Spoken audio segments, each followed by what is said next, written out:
บ่ถามไม่ดีน้องนุ่นประมาณอีกจักปีน้องจังผอมอ่ะ ถ้าให้ลูกใหญ่พุ่นแหละ ให้ลูกใหญ่ อีกปี2 ปีป่ะ บ่ฮอด 3 ปีแล้วเด้ อีกปีหนึงก็ได้เนาะบ่ฮอดปีก็ได้บางทีเนาะได้ ให้ บ่ ลูกฮอด5 ปีเข้าโรงเรียนได้ ให้ลูกเขาเรียนก็3 ปีก็ประมาณ2 ปีแสดงว่า แม่น ถ้าว่าเรื่อง ถ้า แบบ บ่ดนเนาะ แบบให้ล่มแบบล่มเด่นล่มยังล่มกันคู่มือนี่ได้อยู่เนาะล่มก่อนเนาะ ต้องคุยกันก่อนเบิ่งใจกันก่อน นั่นนะพี่น้องเอ้ยคือว่าน้องก็เคยแบบผิดพลาดมาแล้วก็ต้องได้เบิ่งคักแน่ได้บัดนี้เนาะเนาะ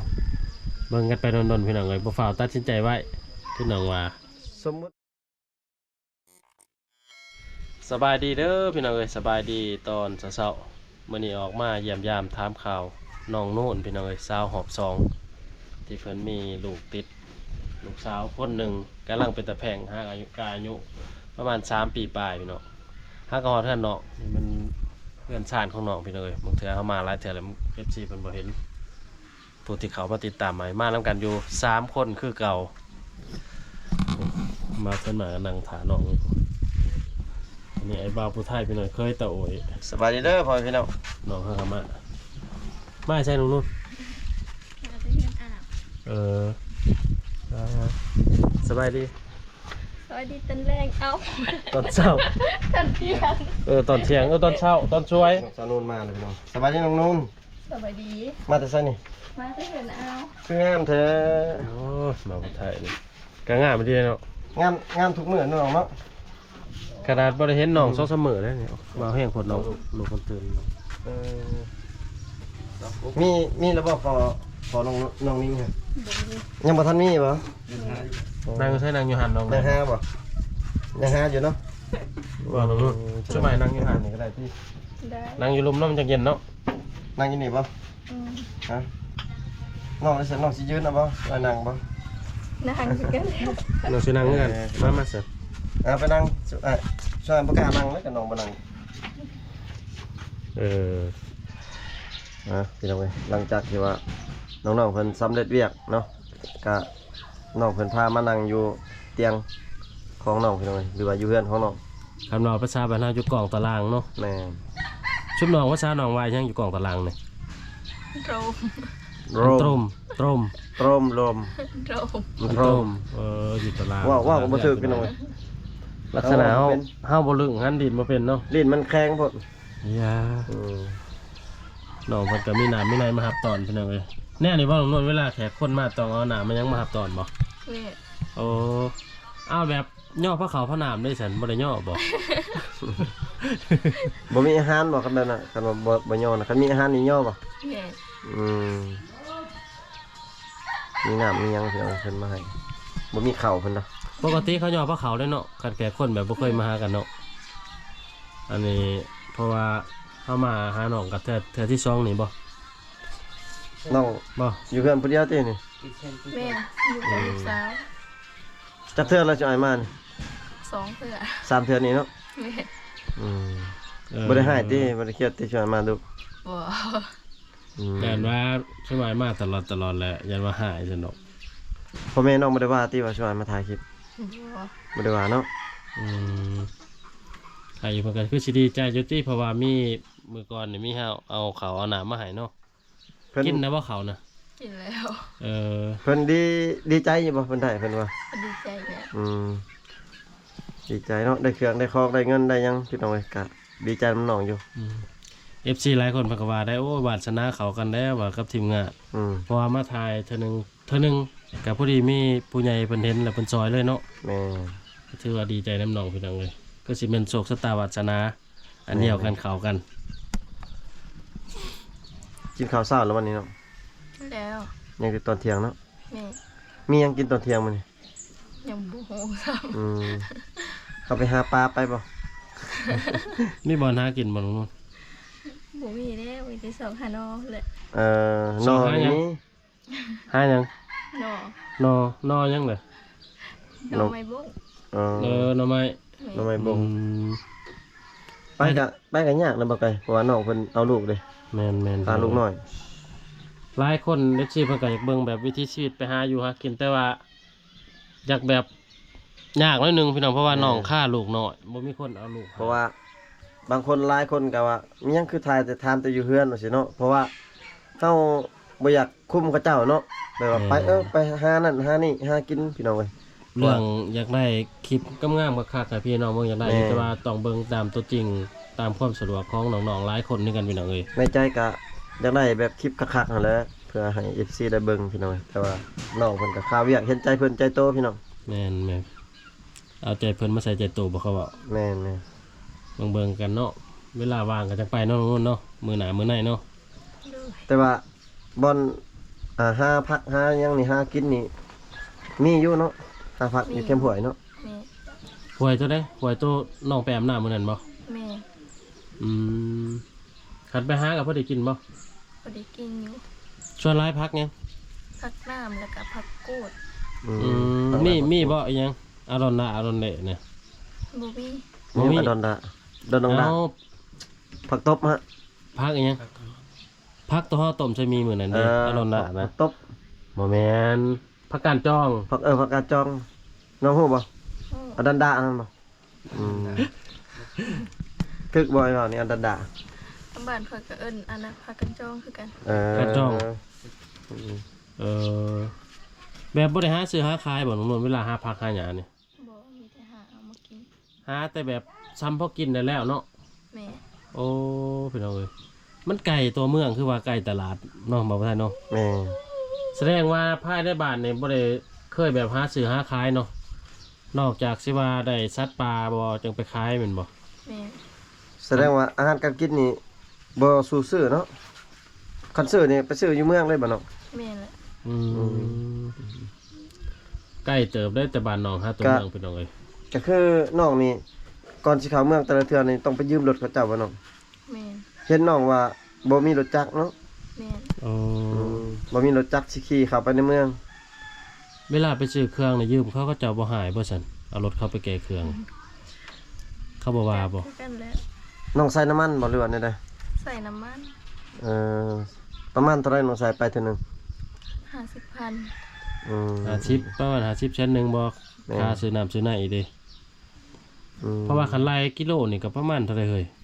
ไล่บ่20หา ประมาณ20ปลายกิโลนั่นแหละ 20ปลายกิโลพี่น้องเอ้ย ก็ไกลเติบพี่น้องน้องก็คิดจังได้บ่รถจักรสมมุติว่ามีผู้ใหญ่หรือว่า FC เพิ่นอยากซื้อให้เนาะเห็นความกตัญความดุความมันของน้องนะขายเครื่องขายของรถบ่มีน้องก็คิดจังได้บ่ คิดจังได้บ่รถจักร นู่น อยากได้เลย เอาประมาณมือซองก็ได้เนาะน้องเนาะประมาณ ประมาณ 10ปลายล้าน11 12ล้าน ส่วนรายประมาณ12ล้าน แม่นประมาณ12ล้านประมาณ 20,000เนาะ ประมาณ 20,000กว่า 25,000นี่คือน่าจะโอเคอยู่พี่น้องเอ้ยรถก็เป็นรถทางเวียดได้บ่ได้เด้ แม่น Honda เวียด Honda เวียดเพราะว่าเขานิยมใส่ทางนั้นพี่น้องเอ้ยเขาเจ้าแบบขามไปซื้ออยู่คนตลอด คันได้รถจักรเองนี่สบายบ่ สบายเลย สบายเนาะอย่าไปยังยามใดก็ไป ไปตักน้ำกับบ่ได้ย่างได้บัดนี้เนาะก็มีรถจักรเนาะ แม่ ไปตักน้ำอาบน้ำเพราะว่าบ่อนอาบน้ำน้องก็อยู่ทางสวนบ้านเบืองนั่นเพิ่นพี่น้องเอ้ยประมาณ2กิโล น้องก็ได้ล่มบ่กับ FC ได้ล่มบ่เพิ่นโทรมาอยู่บ่ แม่ เพิ่นก็ซื้อเครื่องซื้อของให้อยู่เนาะผ่านมาเนาะ แม่ แต่ว่าคืออันนี้ยินว่าน้องเพิ่นน้องว่ามื้อนั้นว่าเพิ่นว่าสิเจาะน้ำบาดาลให้น้องบ่ แม่เลย อืม โอ้คักได้สัน ได้ยินอ้ายเพิ่นว่าล่มอยู่เพิ่นว่าประมาณอาทิศนี้แหละอาทิศหน้านี่แหละเพิ่นว่าสิโอนเงินมาให้เพิ่นว่า เจ้าหน้า เจ้าน้ำกับพังๆเบิ่งน้องๆนู่นเนาะ โดด มีแล้วบ่สันบ่คนสิมาจอน่ะสร้าง สร้างในขอติดต่อแล้วสร้าง โอ้ เพราะว่าน้องเพิ่นติดต่อมาไปมื้อนั้นน่ะมันแพง มันแพง มันแพงแหละทางอ้ายเพิ่นว่าให้เบาผู้ไทยติดต่อหาเลยสร้างแต่ว่าอ้ายติดต่อแล้วรอถาแต่อ้ายเพิ่นโอนเงินมาตอนนั้นแล้วก็สิเจาะเลย โอเคอยู่แบบนั้น อืม บ่เดียวเฮาก็มาเนาะแสดงว่าเนาะ เพราะว่าเขาเจ้าสิมาเจาะแถวบ้านแถวเมืองนี่เลย ก็ออกมาก็น้ำมันรถก็สิบ่ได้สิหาแสนสมมุติว่าเขาออกมาเนาะข้างในน้ำมันรถเขา คันว่าเพิ่นเจาะนี่น้องจะเจาะใช่น้อง ระวังกายนี่เลย ฮะอยู่นี่บ่ แม่ แถวๆนี่แหละเนาะ แม่ เอากันว่าคือบ่จอแถวต้นสนเฮือนตรงโน้นมุกเทื่อมื้อหน้ามื้อในปลูกเฮือนปลูกชาติในสันวางกลางนี่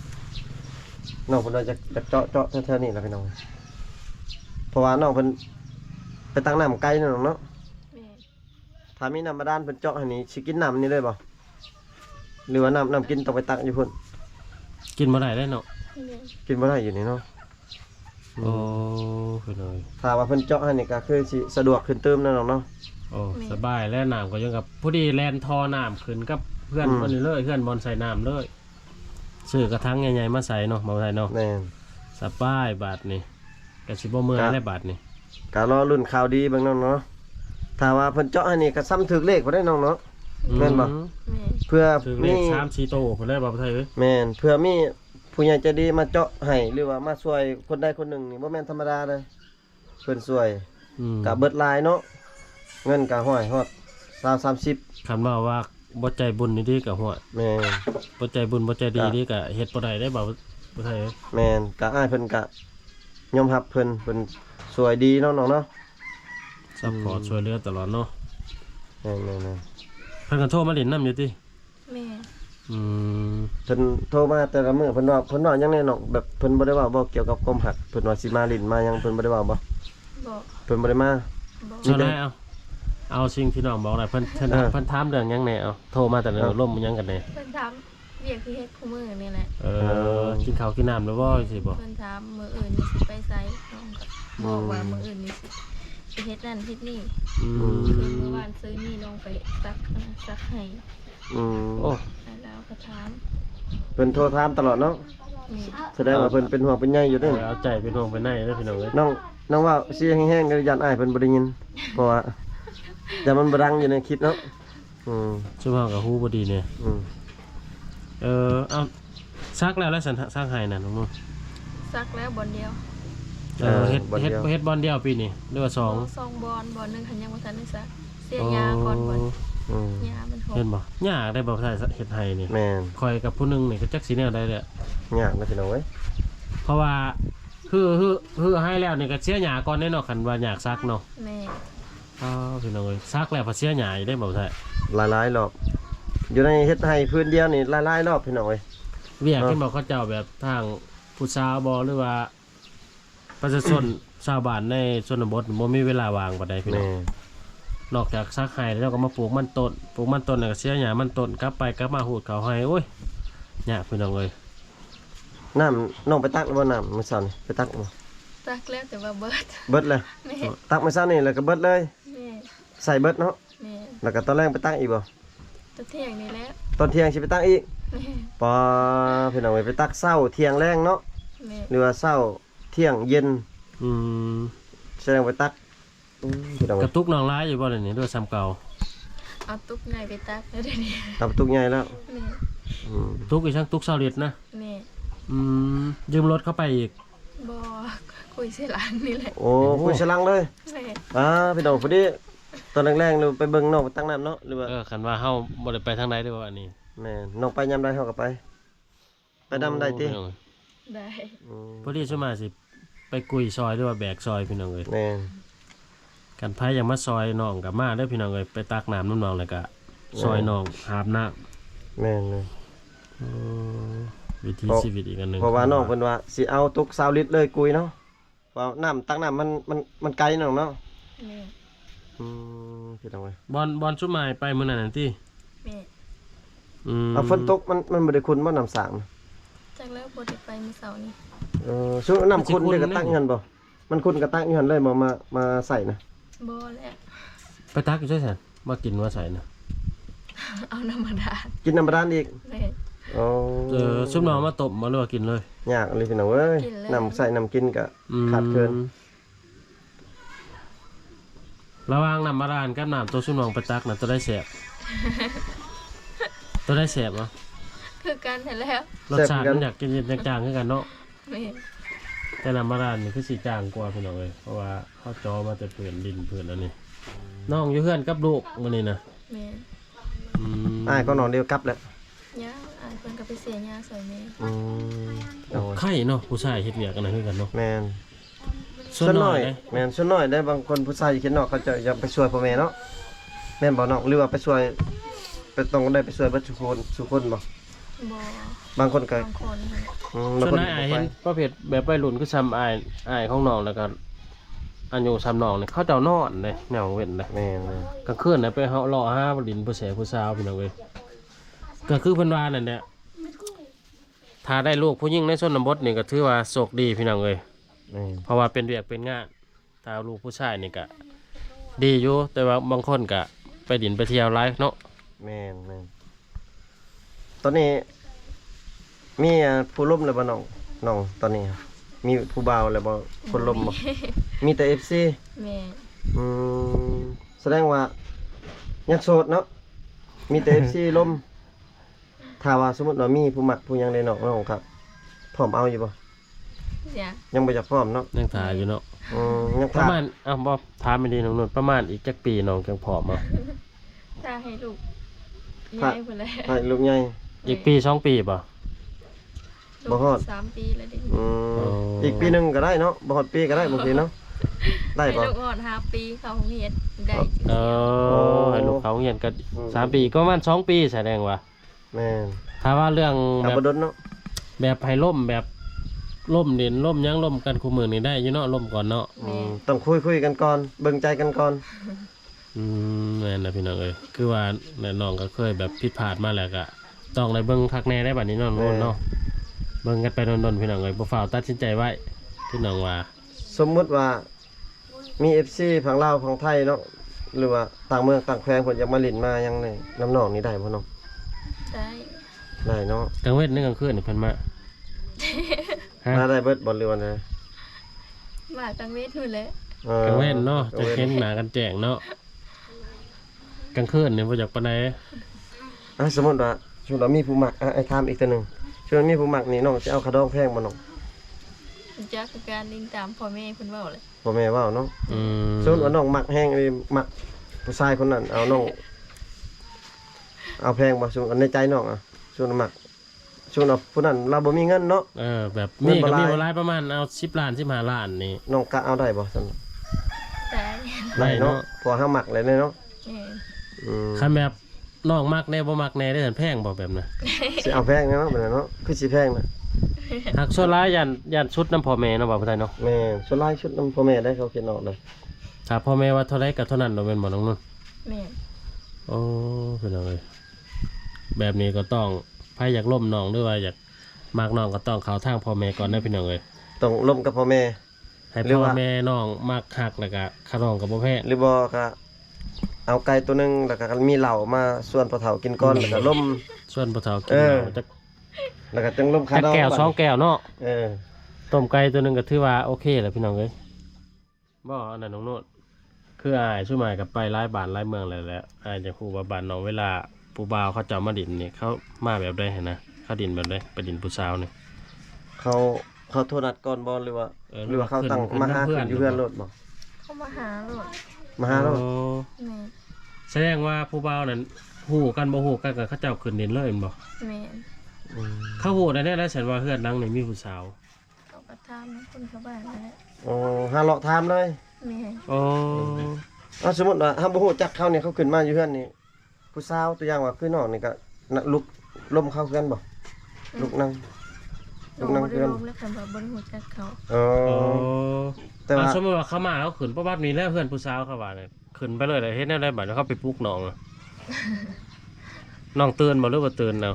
ลูกปบ เออบางทีก็นั่งได้นึง แม่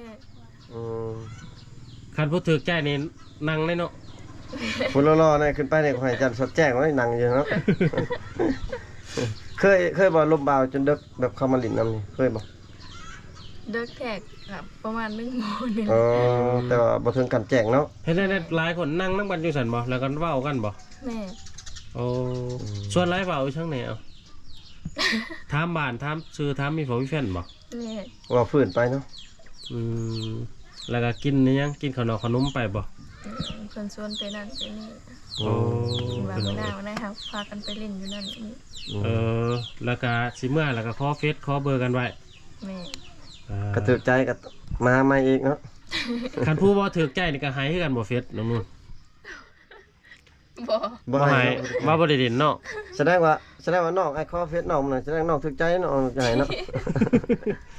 บ่มื้อนั้นนั่นบังเอิญเฮาว่าแจกยายเครื่องบ้านน้องได้แต่ ว่าหยอกน้องพี่น้อย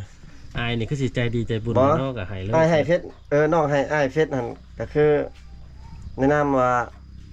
สิมาถ่ายคลิปน้องได้พี่น้องเอ้ยบ่แม่นว่าน้องให้แบบว่าถูกใจมักบ่แม่นเด้ แม่นติน้องนุ่น น้องคนบางงามนะน้องคนบ่มักดอกเนาะอ้าวแต่ว่าน้องเพิ่นให้ด้วยความแบบว่าหักแพงพี่น้องเอ้ย ลูกสาวเพิ่นตื่นเลยไปเอาลูกก่อนนะทีมงานรอดังกว่าพี่น้อง บ่ผู้ไทยนะเว้าดังกว่าพี่น้องเอ้ย ต้องเอาลูกไปอีต้นเพิ่นอยู่บ่เอาลูกเอาเต่าอีกพี่น้องก็คือ FC เว้าแหละว่าคือบ่พาน้องๆไปหาทายแบบวิถีชีวิตเพิ่นหาปูหาปลาแน่พี่น้องก็แบบนี้แหละพี่น้องบางทีก็เขาอยากหางาน อืมเฮากล้วยแล้วนอนคืนนี่นอนน้องนุ่นเนาะอยากให้แม่มากล้วยได้นี่แบบนี้แหละพี่น้องเอ้ยคือเฮาว่านั่นแหละ น้องสาวนนเอาลูกกอบลูกนอนเนาะบ่ไกลเนาะ คันสิพาน้องไปหาอยู่หากินหรือไปถ่ายแบบวิธีอื่นแล้วก็น้องฆ่าลูกแบบนี้แหละ ไปใส่บ่ได้พี่น้อง ครั น บ อน ว่า จักเทื่อเลยตื่น ไป ลูกน้องจักเทื่อแล้วตื่น เดียว เทื่อเดียว นอนตื่นแล้วก็นอนต่อ มื้อนึงนอนจักเทื่อซั่นน้องนุ่น 2เทื่อ อื แต่เทื่อ ม เดียว ถ้าลูกได้5 ปีก็เพิ่นว่าพี่น้องจะเข้าโรงเรียนแล้วจังว่ากันเรื่องสิสร้างครอบครัวใหม่แต่ตอนนี้ถ้าว่ามีคนล้มน้องก็พร้อมล้มอยู่เพิ่นเนี่ยเบิ่งใจกันไปเพิ่นว่าเบิ่งสิดนๆเนี่ยยานผิดพลาดคือที่ผ่านมาเพิ่นว่าเป็นไงถือว่าคลิปนี่ก็ปิดไว้ซั่นนี่ก็พี่น้องเอ้ยเฮาก็สิได้เลาะๆไปบางเทื่อคันลูกน้องนอนบัดนี้ก็สิหาต้มมีต้มหยังกินก่อนได้ที่ของนู่น ได้ กินอยู่เพื่อนน้องแล้วจังสิเดินทางต่อไปตอนบ่ายเพิ่นแหละเจ้าทาเบิ่งทาติดตามต่อไปพี่น้องอยู่ดีมีแห่งเด้อสุขด